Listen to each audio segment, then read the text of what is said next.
નમસ્કાર દર્શક મિત્રો, હું છું રૂપલ લુણેચિયા. સંપૂર્ણ ન્યૂઝમાં આપનું સ્વાગત છે.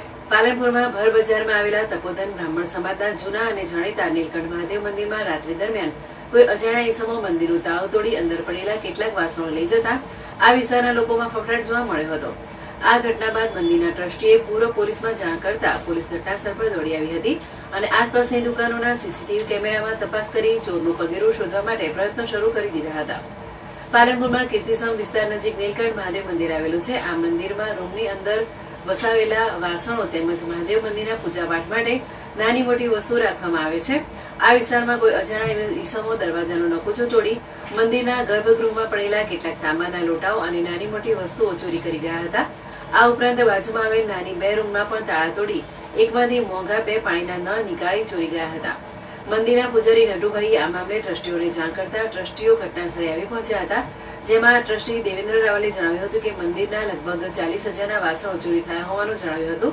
પૂર્વ પોલીસના જાણવાજોગ ફરિયાદ નોંધાવતા પોલીસ ટીમ ઘટનાસ્થળ પર આવી પહોંચી હતી અને આસપાસની દુકાનોના સીસીટીવી કેમેરા તેમજ મંદિરમાં લાગેલા સીસીટીવી